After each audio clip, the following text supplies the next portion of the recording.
got to move. You got to move. You got to move, child. You got to move. But when alone, get ready. You got to move. You got to move. You got to move. You got to move, child. You got to move. But when alone, get ready. You got to move.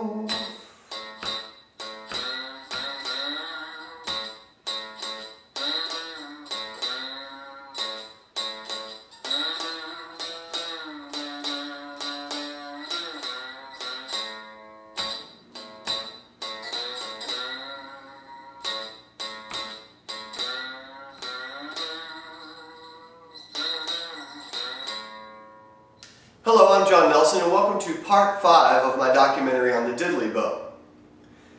Part 5 deals with the Diddley Bow as an extension of the human voice. Many times in country blues music we see blues artists and singers accompanying themselves with the Diddley Bow, basically playing note for note with what they're singing, just like in the song you just heard me perform by Mississippi Fred McDowell called You Gotta Move. What we're going to do is basically today use those pentatonic notes that we learned in Part 4 and apply those to an actual song, You Gotta Move. Either you can sing along with yourself, you can just hum it, along as you play or mentally think about it. Your teacher can play it for you while you guys play along in the class, or you can have a friend sing, or vice versa, take turns, whatever you want to do. So let's get into it and see exactly what notes we're playing when we're learning the song You Gotta Move. Like I said, basically it's just made up of the pentatonic scale. The first note is just that open string. And that little progression right there is just open or root, flat third, fourth, fifth. And in the next part, we hear a note that we haven't learned yet, and that's the major third. And a lot of times in blues music, you hear the flat third and the major third swapped out in what's known as modal mixing. And basically, they're just blending the major and the minor parallels together. In this case, A major and A minor, where we'll play the C natural, but then the C sharp. So you can hear the difference there. And I'll show you how you do that in the second part. So the first part once again. And then the second part starts on that fifth again. And there's that major third. And then again, the pattern is pretty much the same, just using those notes.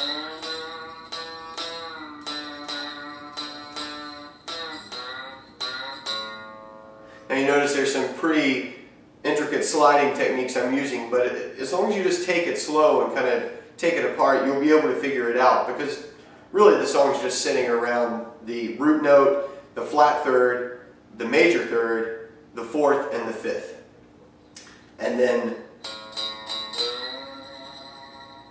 there's that major third again, and then up to the fifth. 5, 5, 4, flat 3, root. Very simple pentatonic pattern.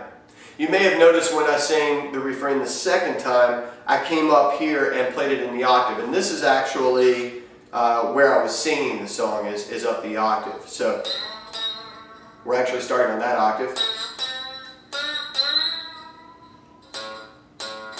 And you can kind of hold down that bass line feel, that rhythmic pulse, if you want, or you can just skip that and play the actual melody line, and omit that part. But I think it adds a nice rhythmic thump to the whole song. So again, from the octave.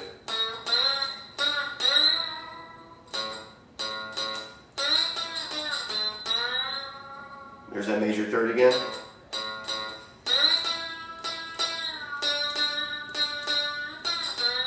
You can hear how he goes right back to that flat third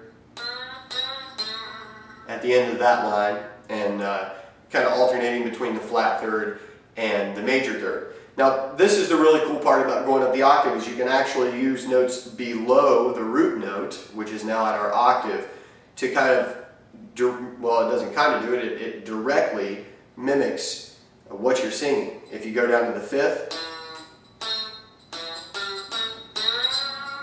so there we got 5, flat 7, root 3, and it's a lot easier when I'm playing it in context.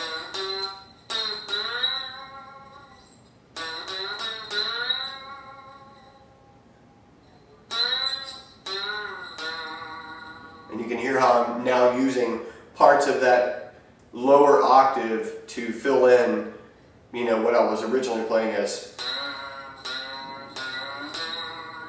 But if you play it like this,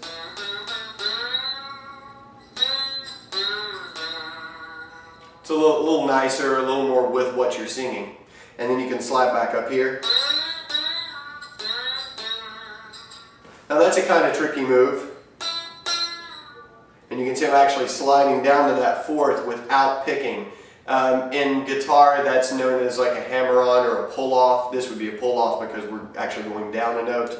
But here, I guess it's just what we would call a slide-off. And we would slide from that fifth down to the fourth and then finish the phrase with picking. I'll show you how I do that. And I'm actually sliding down and sliding back up and then going to the root.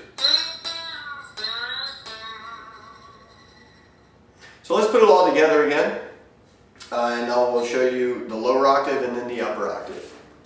You'll hear Mississippi Fred McDowell's version of this. He's actually playing on a full open D tuning guitar. This is in A, so the keys aren't going to match, but you can kind of hear intervallically what he's doing and the difference of what this would sound like on an actual guitar. But let's hear that stripped away sound on the Diddley Bow.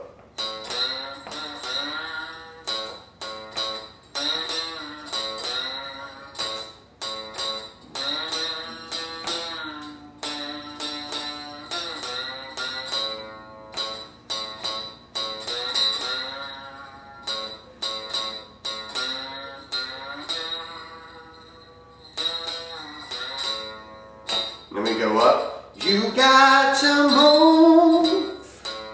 You got to move. You got to move, child. You got to move. Oh, when the low get ready. You got to move.